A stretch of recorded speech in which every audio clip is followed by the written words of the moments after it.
Marinez. Good to have everybody here. It's been a couple of weeks. I took off, take care of a couple of things, but we're back. Before I left, we started talking about a rest series. We're doing a rest series, and the last time I was on, we talked about why is it so hard to relax. Some of us feel like we should always be going, always moving, always doing something. Very hard for us to shut that down.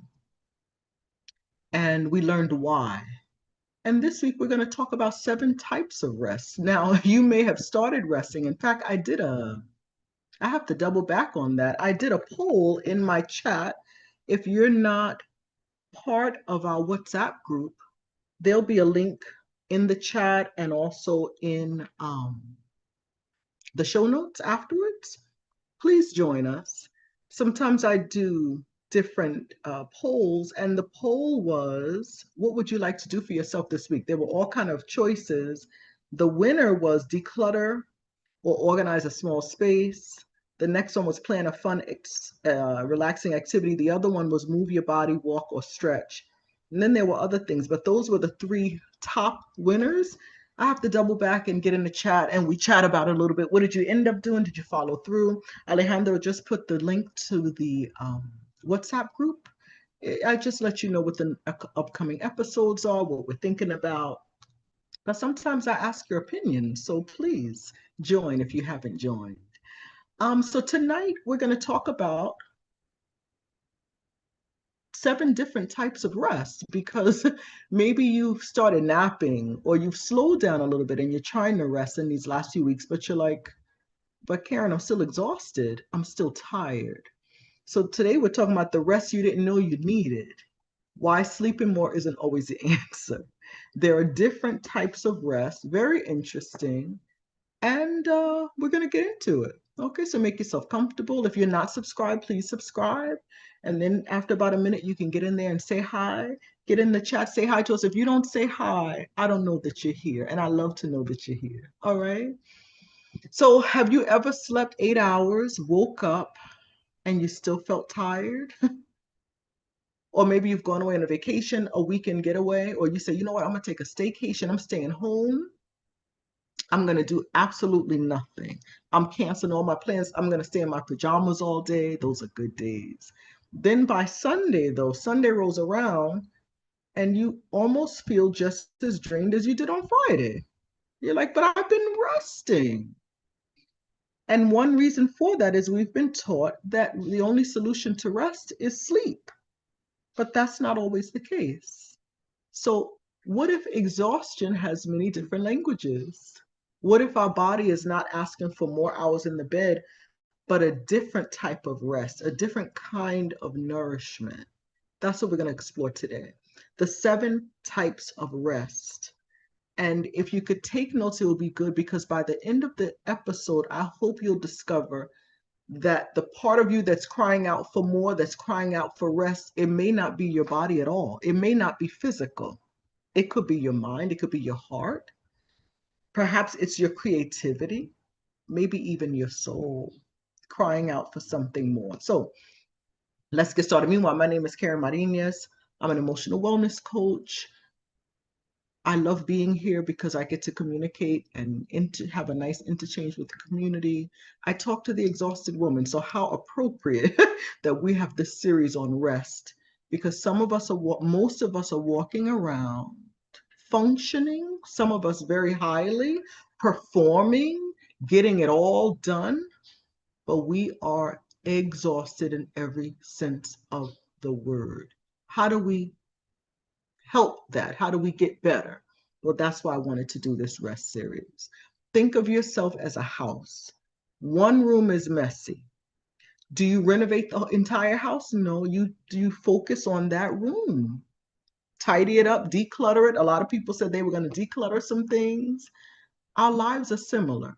Sometimes we assume that we're completely exhausted when really only one part of us has been neglected.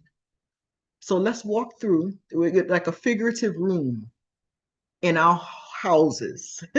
Okay, so the first one is the obvious physical rest. That's what we're used to. You're tired, go to bed. When my grandnephew visits, I'm like, You got to get in that bed 9:30. You got to get up in the morning. No, no, you have to give me your phone. Give me the phone. Then we have to tussle and wrestle for the phone. I get the phone in seconds, literally. I'll put something on for him to listen to, music or like different dramas, audio dramas, and he never gets through the first 5 minutes because he's out. He needed physical rest. He's a growing boy. He needs to sleep. So he'd get up the next morning and go to camp or go to school, rested. So that's the kind of rest we all know. Sleep, take naps, stretching, gentle movement, right? Recovering after an illness. People, ooh, that drives them crazy. When they have to sit, they can't move because they broke a leg or a foot or they sprained an ankle, and now they have to lay there. Recovery takes time. It takes physical rest. But physical rest isn't always about stopping. Sometimes it's about moving a little differently. Case in point, have you ever noticed you're sitting at the desk all day, maybe 8 hours, and your body aches? Your body's not asking to keep sitting. What does your body want? Movement. I noticed that, I can really be a couch potato sometimes, and I get caught up on YouTube and all this stuff. Lately, my latest thing is Matlock, the old Matlock, watching the old shows. I love him. But after I'm sitting there, or if I'm in a certain position, I say, oh, my back, ouch, right? Or my leg, or sometimes my foot falls asleep if I'm in a certain position. What does my body want? Get up, take a walk, stretch, move around, right? That restores the body. So physical rest isn't always just laying down, taking a nap, or sleeping 8 hours. Sometimes it can be restorative by being a walk or a stretch, right? Or something like that. Your body is constantly asking, what would help me feel safe? Our nervous system is always scanning the room, and it is not asking what would help me to produce more. We have become such performers. We're so professional at performing. So everything just looks so perfect and well in our world to the outside world, and we're falling apart on the inside. Let's keep it real. Let's be vulnerable and genuine with ourselves and with the ones that we can be safe to be vulnerable with. Okay?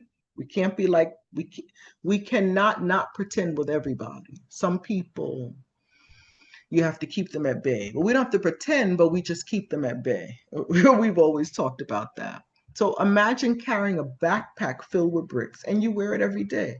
After a while, you get accustomed to it. You don't really notice the weight. It's heavy, but well, this is my backpack. These are the bricks I carry every day. Then somebody says, hey, wait, let me take it off of you.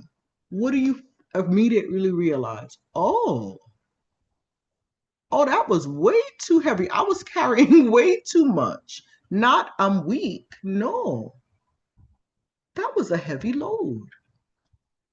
Our muscles carry those heavy loads. They're like invisible backpacks, emotional loads, physical loads. Sometimes it's stress, tension, deadlines, unspoken emotions, and we can suppress some emotions, but that weighs on us. My clients, I always encourage them, their homework a lot of times, like I just finished with one of my clients, cry and be angry. She laughed. It's like, I could do the crying, but the angry part is hard. The goal is to learn to feel, not numb ourselves. Sit and figure ourselves out. We're going to talk about that a little later. What do I want? What is my body requiring right now? Like when I have that in my lower back, my body's saying, please stretch, please do some exercise. Karen, go for a walk. Get some movement going. Do some leg lifts, something, please. So let's pay attention. So can you tell me, where does your body hold stress? Is it your shoulders? Is it your jaw? Is it your stomach? Some people get nervous stomach anxiety. Is it your hands? Where does your body hold stress? Can you put it in the chat? And meanwhile, I'm going to say hi. My big sister's here. Hey, Keisha. I have on, can you see what I have on? You gave me this. Thank you. um, and my dear Elvin's in the back. Hey, hey, hey. We have Lady J. Hey, Lady J. She sent me a message. She's like, "You see, Karen, I set an alarm to be here to see your lives, and I appreciate that." We got PJ, what from South Carolina? Good to see you. Nancy, hey, Nancy. She's a member of the channel. And Tiffany, hey, Tiff and family. I hear the family usually watches, so hello. And we have Celeste. Hey there. Yeah, okay. So I'm getting some answers. Some people say shoulders. Other people say the lower back and neck. Yeah, the body keeps score. It's trying to talk to us. It always does. Are we listening? That's the thing. Are we listening? Right? So what would your body ask for today as you're sitting here? Yeah, somebody said shoulders. If you as you're sitting here, what would your body ask for? What is it asking for? And would you listen to it and do as it asks? Right? Nice. Lower back. Yeah. All right. So the thing is to identify where we hold that space and then to ask ourselves, to kind of scan ourselves daily to find out what is my body asking for. Oh, I feel it in my chest, my chest, or I feel it, oh my, because I've been clenching my teeth all day, or my shoulders, because I've been like this all day, stressed out to the max. And then give ourselves that. Okay. So that's number one, physical rest. We're talking about 7 types of rest. The second one is mental rest. Have you ever finished work and your mind is still working on that project? You're replaying conversations with your boss, the the tone, your coworkers, you're making lists, you're planning for tomorrow, you're solving problems, you're answering imaginary emails. If you're in the city and you work, you may be on public transportation, or you may be driving home from work, and all of this is going through your mind. And then you come through the door, you're home, your body's home, sitting on the couch or getting something out of the fridge or sitting down to dinner, but your brain is still at the office. It's still going, it's moving, it's scanning, it's reviewing. It's so mental rest means giving your thoughts permission to stop performing. Not forever, just for a time. You clocked out at the office, you left the office. Now you're home. Remember a few weeks ago we talked about that snow globe? I need to buy one so I can really show you. But I know everybody knows because they were so popular back in the day. When it's shaking, everything in there swirls around. You can't see clearly. You don't, however, make the snow settle. What do you do to make everything calm down and the snow settle? You stop shaking it and you put it down. Kids usually love keep continuing to shake it. And your thoughts are the same way. Clarity often comes after stillness, not after more thinking. So we need to sit still and gather our thoughts. And if it's something for tomorrow, put it back in the office in our minds and deal with it tomorrow. We may take a gentle pause, take one slow breath, right? You notice that thought passing by.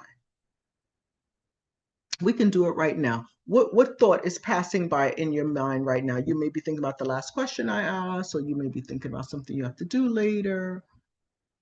But for visual, I think a lot of us are visual. When your mind is going all over the place, it's exhausted. You're mentally exhausted. Try to imagine taking a leaf and putting that thought on a leaf and letting the leaves float down a quiet stream.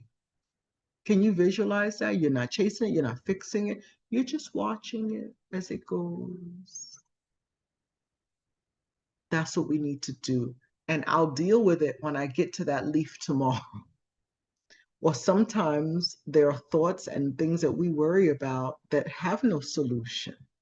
Could be health, it could be a family member or a close friend who's about to make a really bad decision and there's no way to talk them out of it.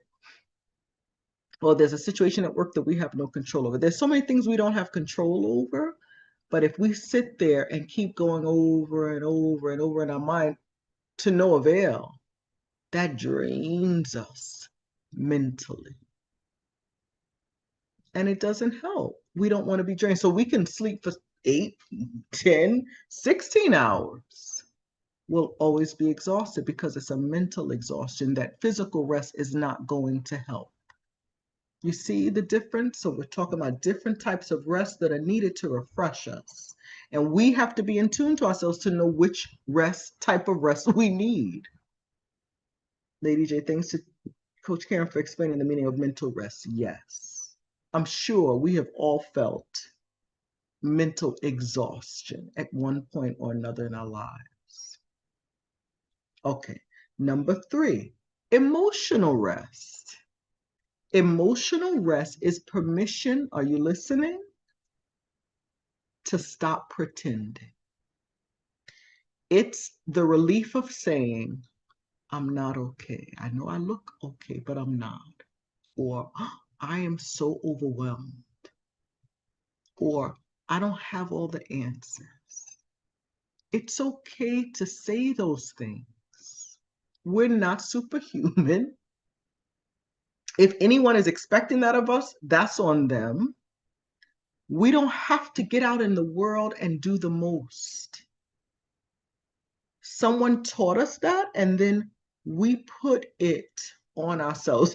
Tim said, why is it so hard to just watch the leaf float? Because we don't even put it on a leaf, but if we put it on a leaf, and then the leaf is the river, the quiet river is going that way, we're like, no. And we want to get the leaf and put it, it's supposed to go in this direction. Or right here. And the leaf is kind of leaning, no. And we are so used to managing and handling and controlling things. It's hard for us to see that leaf just float. Yes. But it's important to do it, to learn. Letting go. Because it's for our own good. We need to let it go. Yeah.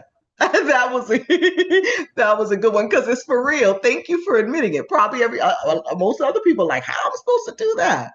It's a practice. It's a practice. It's like we're learning to ride a bike. The only way to do it is by practicing. Fall, get up, fall, get up.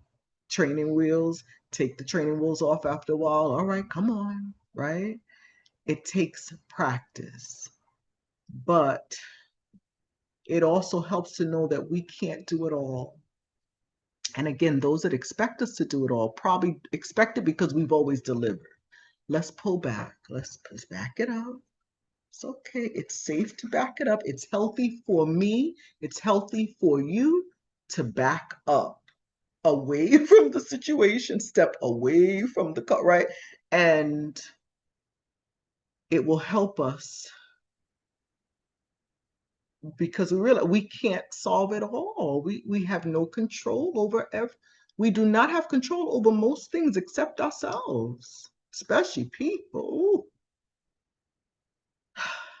which can lead to us being overwhelmed and not okay and just totally spent because we're giving, and we're trying to control everything and get and put out all the fires. It's too much. Can we be modest and admit it? Can we get some hands up in the chat?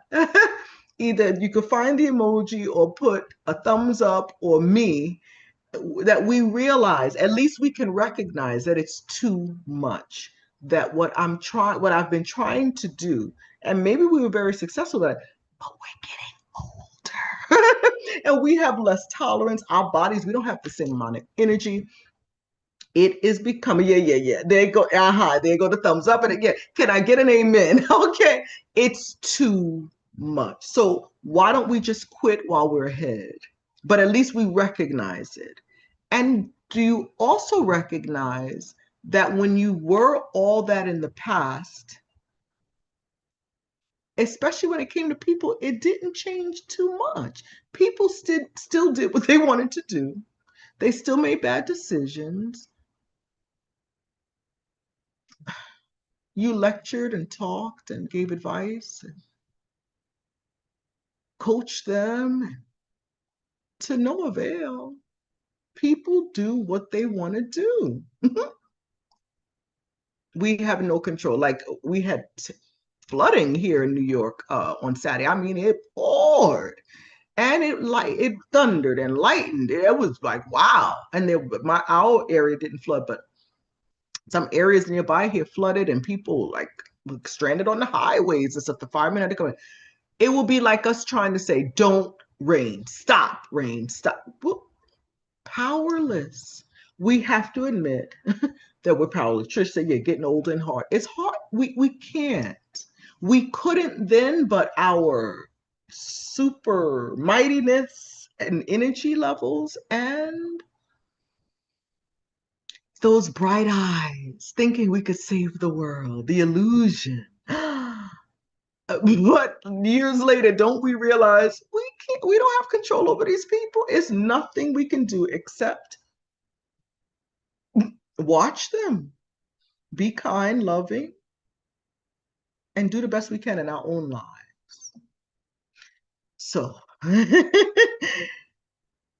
let's try to rest. We get overwhelmed when we do way too much for people that usually don't even notice or don't appreciate it. And then we become angry. So the third type of rest is emotional rest, is giving ourselves permission to stop pretending, because we even pretend for the ones that we're always the strong one for. It's okay to say to that friend that always calls, "Today's not a good day for me. I hope all goes well with you. I'll pray for you. And when I'm feeling better, I'll give you a call." That's okay. It's okay. You don't have to pick up. You don't have to be available all the time. You don't have to have all the answers. You don't have all the answers. And if it's a person that has come to you time after time throughout the years, and all the loving, wonderful advice and coaching you've given them, and they haven't paid attention to any of it, release them. Release yourself. Rest from that. Stop pretending that it doesn't bother you. It bothers you that you spend your valuable time and energy and thoughts, and you go to bed, you hang up with them, and you're just thinking about stuff. And and this would be. Release them and release yourself. You'll be a better person for them. We smile, we're being the strong one, the helper, the dependable one, but we don't have it all the time. That would make us superhuman. We're not, we are human, and we're women.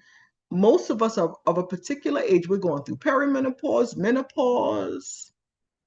We don't have it. So pretending to have it is exhausting. So stop. Please stop. Not being authentic takes its toll. Be honest. I can't, I won't. I don't want to do that. I can't do that. That causes me anxiety. Just the thought of it just gave me a little anxiety attack. I don't have the time. Whatever the boundary is, set it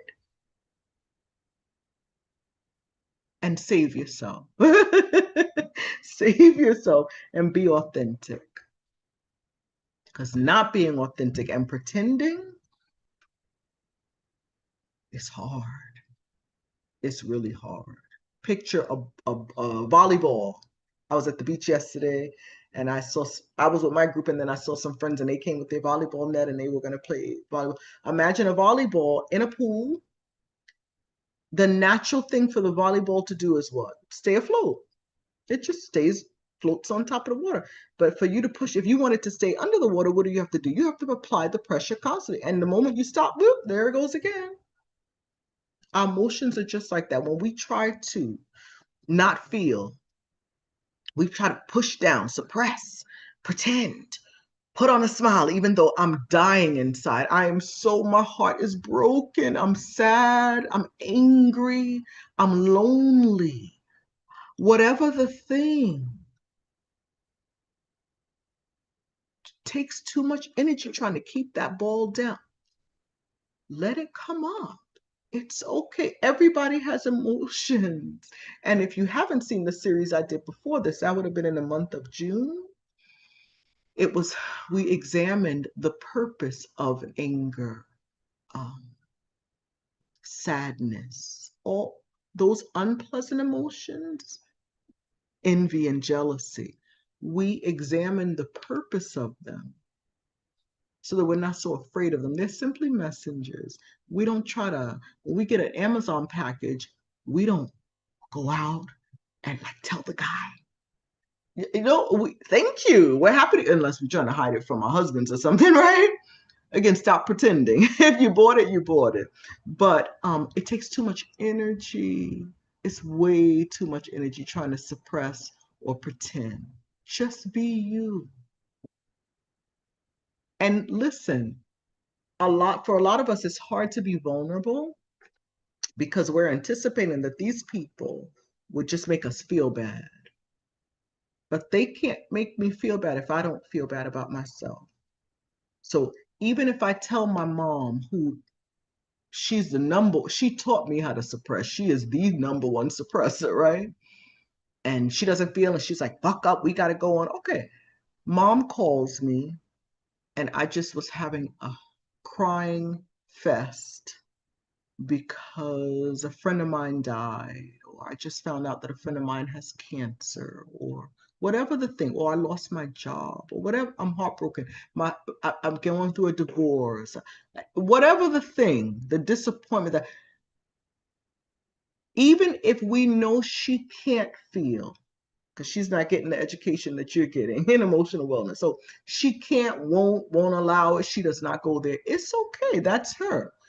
But I don't have to say, I'm good. No, Ma, I am, I just found out that so and so has breast cancer. And I'm just, oh, that hurt. And she's like, what? She'll be fine. That's her opinion. And if that's how she wants to handle it, because she loves that girl too, that's on her. But you don't have to feel bad. And if she's like, what are you crying about? It's not you. That's on her. But you don't have to pretend that everything is okay and that it doesn't bother you. You don't have to pretend. It's too much work.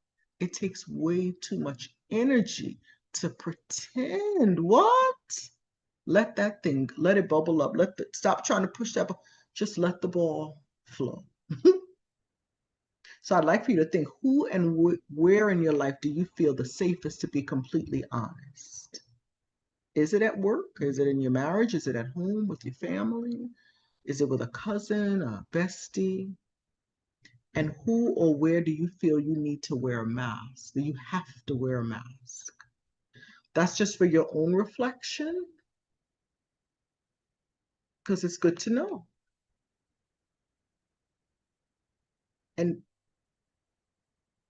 as you grow and become more confident, you learn to accept your own emotions. You don't try to suppress them. You'll become more comfortable expressing your emotions, even around people who don't express their own. They're entitled to not express their own. I'm not expressing my emotions to teach them that no. I'm expressing my emotions because I'm human and this is what I'm feeling in the moment. They can do what they want to do. Again, we're letting people go, we're releasing them, and we're releasing ourselves. What's the motive? Because I'm tired of pretending and I'm going to be me. And you may laugh at me, scoff at me, put me down, but that's your opinion. I'm okay with being who I am and expressing that I'm really brokenhearted, that my friend just got diagnosed with breast cancer. I'm here. Tell me how you feel about that. I'm curious. The point is being me, even if I'm around people who don't want me to be me. That's on them. I don't take responsibility for that anymore. I don't pretend. Way too much work. So I give myself permission to be who I am, to express my emotions, And it does not matter what their opinion is of that. They get to choose how they live their life and express their emotions or squash or suppress whatever they're going to do. And I get to choose how I'm going to live mine. And I choose to be authentic no matter what room I walk in, because that's me. You can judge me, but I really don't care. That's your opinion of me. It's okay. You're entitled to your opinion. They're entitled to their opinion, but I know who I am, and I love being authentic. Please tell me your thoughts. I would love to hear your thoughts on that. And it gives us emotional rest. That was number 3. Number 4 is social rest. I was just on a call with a client. Do people drain you? The people in your life? Or do 85% of them drain you? There are people who drain us. There are others who restore us. Oh, just 10 minutes with them and we are refreshed and everything's going to be okay. Vitamin people. So social rest is not about avoiding people. Some people feel I need to isolate. I need to get away from these people who are sucking me dry. It's about choosing relationships that allow us to be ourselves, to exhale, to stop pretending. So I'm going to be myself regardless. But of course, if I'm around people most of the time who embrace who I am, nurture, love who I am, love that I'm authentic, the air is different in that room. It flows. Yeah. So think about somebody in your life that makes you feel smaller. Every time you leave a conversation with them, whether it's in person or you're more tired, you're drained, you may be annoyed. And now on the other end, think of somebody else that when you're with them, you laugh, you relax. You don't have to explain yourself. It's easy, simple. You can sit on a patch of grass with a bottle of water for 3 hours with them and have the best of times. Or you could be, I have friends, we can do that. Or we can go to a fine dining and spend good money and have different courses of meals and laughter and wine and beautiful surroundings.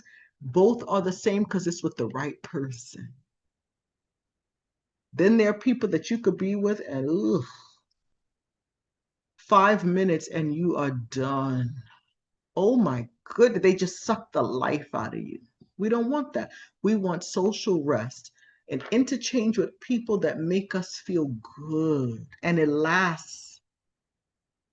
The other day I was doing some exercise. I'm trying to really do well with my diet and exercise, and getting back into it, right? Rollers in my hair, bonnet, anyway, the doorbell rings and I look out and I'm like, it's this couple that they were my mentors when I was a teenager up until my mid-20s, and very special, special people will always have a special place in my heart. And I'm running around like, how do I open the door? Finally, I said, well, take the bonnet off, Karen, put some earrings in and go to the door. I'm in a t-shirt, tank top, I'm exercising. And they had already walked away and I was like, hey, and then they turned around, they came. And I was just like, well, you trying to do, I said, I was trying to do something. I didn't even get to take the rollers out of my hair, whatever. He said, we don't care about that. Look at our baby, he told his wife. And I thought about them for days. And we were at the door for probably like a half hour. And because they were passing through. So but they just were in the neighborhood and they wanted to say a quick hello. They were meeting other people that were waiting for them. It may have been 20 minutes, maybe 20 minutes at the door. And I was in a dream la la land for the rest of the day. I was telling my husband different, memories that I had of them, like that shy little Karen at 15, 16 years old. And she helped me get out of my shy, like she took me all over. And just the things they taught me. And then today she texted, she was like, that was last Wednesday. It was so good to see you. And da, da, da. And I was telling her some of my memories. She's like, what a good memory you have. I, I'm forever grateful to them. And it was only 20 minutes at the door. I didn't even get to break bread with them, didn't even get to give them water. They were heading, they were just passing through and saw my car in the driveway and decided to stop. So that's social rest. Oh, you just feel so good. People, it's just like our cell phones. Right now, my phone is on 78%, but I charged it this morning. But when it gets down to 12, even the phone starts saying, connect charger, low battery. That's how we need to have relationships that charge us, keep us charged. I would encourage you, start looking at your friend group, the people you have in your life, nearby. And I'm sorry, I'm getting a phone call. And yeah, anyway, it's an important call. So hopefully they will text me. Um, Elvin, can you get that? Somebody's at the door. They're delivering some stuff. Okay. We have a messenger. um, coming. um, yeah.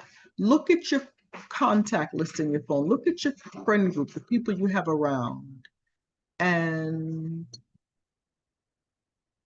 ask yourself, are these people that charge me up and give me social rest, or do they give me social unrest? Are they a hot mess and they come into my life and infringe on my peace and drain me and pull on me? I allow it, of course, but maybe I can pull back a little. Look through your contacts and see. And we want to spend time with people who give back, that refreshes. That's why she's a famous psychologist, therapist in Spain, and she has a book called Vitamin People. We take multivitamins and minerals to build us up, to strengthen our immune system, to give us energy, right? To help everything move around good. My mother swore by vitamins. She was always pushing vitamins on us. That's what vitamin people do. They leave us feeling refreshed and energized. Okay, let me just see real quick. Trish says, I choose to be authentic. Nancy says, it's important to be authentic. That gives me peace. Definitely. It's just one less thing to do. All that pretending. And then Trish says, I choose to be authentic instead of being with people, what people want me to be. Yes.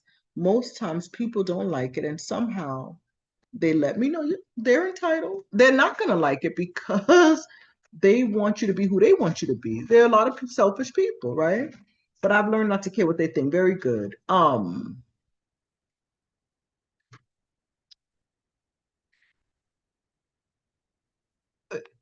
we can't blame them because that's who we've been probably since the time that they've known us. We have suppressed, we've pretended, we come to their aid. So that's what they're used to. That's what they were introduced to. So it takes time for them to adjust to, like, what? She's not going to be. But yeah, being authentic is so much better. And they benefit. Everyone around us benefits when we take better care of ourselves, when we allow ourselves and give ourselves permission to be more authentic, because then you're not angry and bitter and resentful towards people around you. Because you've set the limits and you say, I'm not going to pretend anymore. This is me. This is the new, better me. And I'm going to take care of myself. Then when I'm around you, I can love you better. Yeah, I can love you better. Dr. Justo said, easy like Sunday morning. That's right, easy like Sunday morning. Very nice. That's what we need in our lives, easy like Sunday morning. Look through those contacts, figure it out. Who are the people that are calling me constantly? Are they draining me or are they making me happy and laugh? And not everybody has problems, but are they the victim? Or do they just tell you what's going on and keep you informed? But I'm going to do this and I'm going to do that. It's the way people handle. No one is without problems and grief and issues. We all have childhood wounds, but how are they moving and grooving in my life? And if they don't bring in anything to contribute, I have to set the boundary. I'm not going to throw them away. They may be a good person, but I can't let them all the way in like I used to. Trish says it's such a relief to be that way. It is, Trish. Good for you. I applaud you. Give yourself a pat on the back, girl. It's a relief. It's a rest. It's a form of rest to be authentic and stop all that pretending. All right, number 5, we're moving along. Sensory rest. So we know our nervous systems, they like to be like a soft hum. Our nervous system. It was not designed for constant stimulation.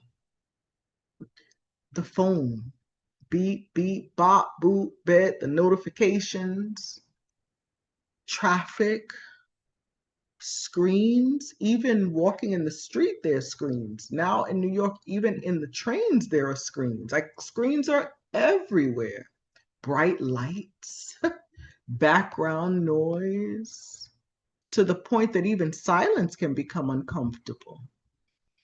So sensory rest is reducing the input. Just enough to give your nervous system time to just and hear itself again. So I invite you to turn like that. I don't have notifications on my phone. I check it often, but I can't have the beeping and the booping and the beep and the ringing and ooh, yeah, it's just way too much. I am in touch with a lot of people. I just rather have them all turned off and just check my phone from time to time. Like I check it off and I'm a keeper in touches, so that doesn't infringe on me, but I don't want to hear all that noise.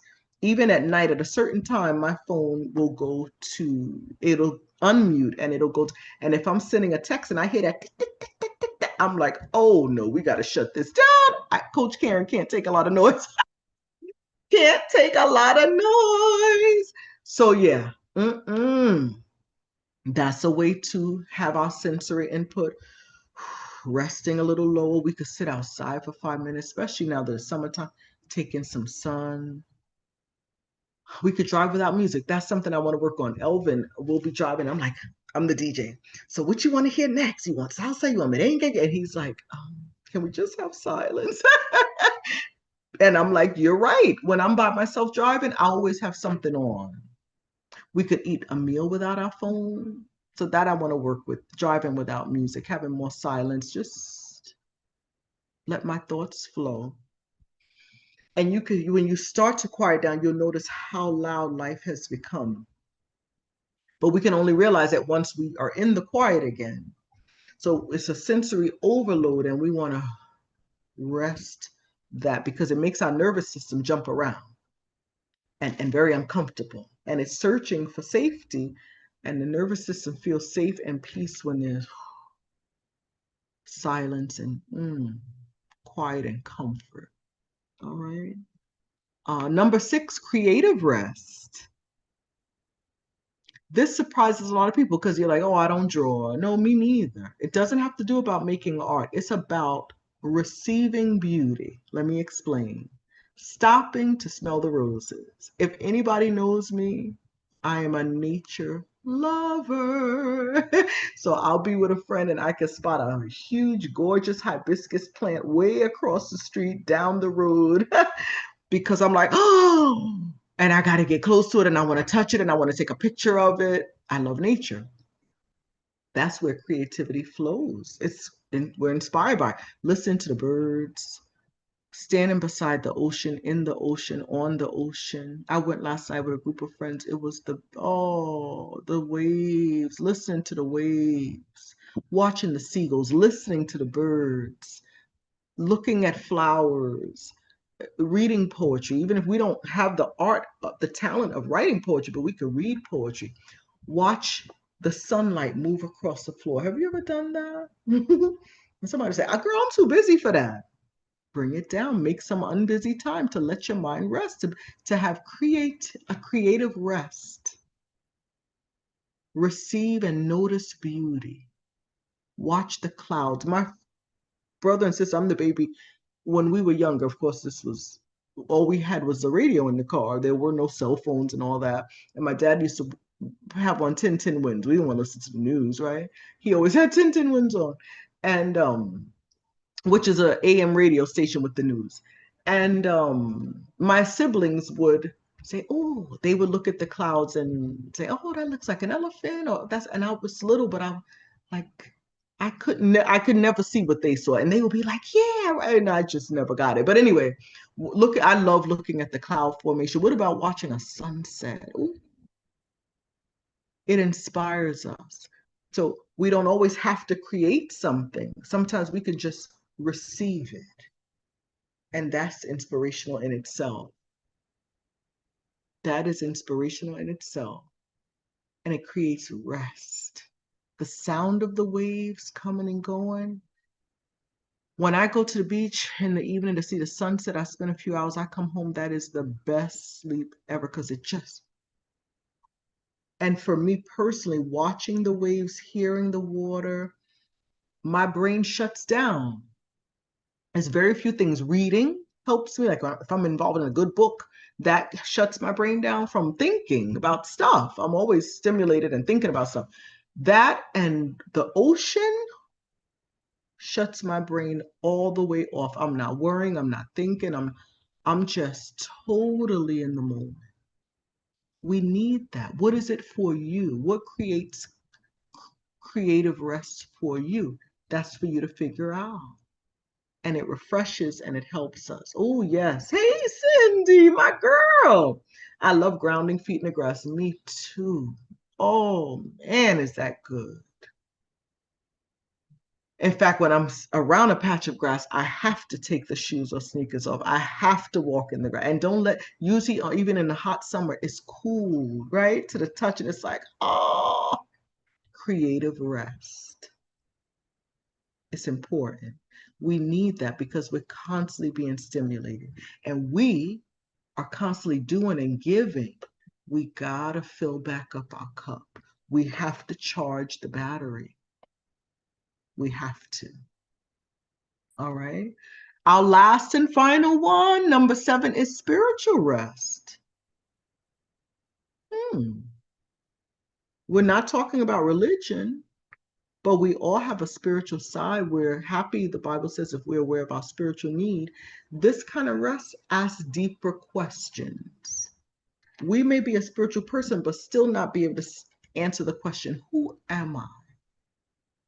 Have you ever asked yourself, apart from my accomplishments, I'm a mom, I'm a wife, I'm an accountant, I'm a doctor, whatever the thing, I'm a caregiver, but apart from I'm a college grad, I have a master's degree.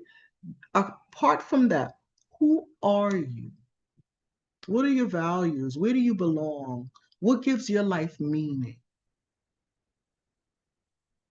And for some, it's not necessarily the spiritual rest. For some, it's prayer. Others, it's meditation, nature, community, feeling that sense of belonging with like-minded people, acts of kindness. It feels good. There's more happiness in giving than in receiving. It feels good to give and refresh others as well. Moments that remind us that we're part of something larger than ourselves, that we have worth, value, purpose, a place where we belong. That feels good, right? So that's the last one, is spiritual rest. Maybe we feel unrest in that regard. Maybe there's something of the 7 that we want to focus on for the rest of the month. And I encourage you to do that. And the more comfortable we are in our own skin, which requires us to slow down, look inward, figure things out, do the work. If you need help, reach out to me. I can coach you on that. The better you are for the world. The more you pour into yourself and take the time. I'm too busy for that. Well, you miss out, and so do those who are around you, because the better we are for ourselves, just like when we exercise, the annoying habits of the people around us roll off our shoulders faster. It doesn't bother us that much because we've gotten our run in, or we walked, or we did some weightlifting, right? It doesn't affect us as bad. If we take care of ourselves and get the proper rest. Now we know there are 7 types, and we get to choose which one we're lacking and then we want to work on, intentionally focus on. We can be better. And when we're better, everybody around us has a better experience. And we're happier, and then they're happier. We're a better wife, mother, teacher, mentor, daughter, worker. Everybody benefits. It's an investment of time in ourselves, but we're worth it. We're so ready and willing and able to devote it to everybody else. But we got to charge ourselves up too. Okay. So here's the final question. Why am I so tired? I want you to ask yourself that. And then you say, no, I'm not going to say that. Instead of saying, why am I so tired? That's what I used to say. From now on, I'm going to say, which type of rest do I really want now? Which rest am I actually hungry for right now? Because now we know there are 7 different types. Maybe you don't need another nap, even though I'm pro nap. Your body may not need another nap. Maybe your mind needs silence, or your heart needs honesty, mainly with yourself. Like, that does bother me. That broke my heart. Why do I pretend that it didn't? Perhaps your soul needs wonder. You need to go to the beach and see a sunset, or go to a beautiful park and take your feet off and walk in the grass. Or just sit and look up at the sky and watch the leaves, and listen for the birds and look at the flowers. When we give ourselves the type of rest that we really need, we stop surviving and we start restoring and then thriving. But rest is restorative. We give, give, give, give, give. We have to restore, restore, restore, restore, restore. It just makes sense, right? Trish says, no matter what goes on in our life, you have to take care of you. We have to take care of ourselves, and we haven't been taught to until now. So it's a practice of, oh, right. Oh, I'm thirsty. Let me drink. Oh, I have to go to the bathroom. Let me go to the bathroom, instead of holding it to answer this last email. No, go to the bathroom. That can wait, right? Or the constant bing, bing, bing, bing. And all the people that are binging and ringing are people that drain us. And we realize, wait, no, I need to back it up. I need to set some boundaries here. Lessen my time with them. Don't lecture them like I used to, because it's a waste of time. They're not going to listen anyway, right? I have those, but do I have vitamin people in my life to build me up? Oh, I need to work on that. Self-care takes on so many different meanings when it comes to emotional wellness. It's not the nails and the hair, even though that's self-care too. We want to look good because we feel better when we look in the mirror and we like what we see. It tells the world too, I care about my appearance. That's important. So at the end of the day, you can place your hand over your heart. When you lay down, take a slow breath in and out, and you could say, I don't have to earn my rest. Because a lot of us, we need to give ourselves permission to rest, because we feel like we have to do something to get it. I don't have to finish everything before I pause. I'm going to allow myself to take a brief pause. Rest is not a reward for being productive. I'm human. I deserve and require rest. It's a necessary part of life. Isn't that an interesting concept? I think I've told you, my dad, my mom, the house is everything clean, we're in order, the dinner's ready to be on the table. And if she was laying down on the couch watching something, when she heard my father pull in, she would jump up and busy herself with something. And then she realized, like, what am I doing? I don't, but it's like, he should see me busy. Why? What? It's a limiting belief. It's not truth. You're not a machine. Lay yourself down and rest. Watch a show you want to watch. Laugh and kiki with a friend. Do you? Stop pretending, stop people pleasing. Take care of yourself. Because once he walked through that door, oh, my mother, she was up and wow, she was serving and we're eating and yeah, hardworking. Yeah. So I appreciate you for spending this time with me. It's always a pleasure to be here. Please like and subscribe if you haven't already. Send this to someone that you, another exhausted woman that you think could benefit from this. And until we meet again, please be gentle with yourself. And remember that sometimes the most productive thing you can do is simply rest. Give yourself permission to rest. If you don't remember anything else, because you can always go back and review and write down the list of the 7 types of rest, but there's nothing you remember. Please, you deserve rest. It's an important part of life. Give yourself permission to rest. You do not need an excuse to rest. And again, rest takes on all different forms, 7 to be exact. All right. Love you all. You're amazing. I look forward to seeing you next week. We're going to continue this rest series. And yeah, I'll see you then. Thanks for stopping by. Big hugs. Love you much. Bye. Be well.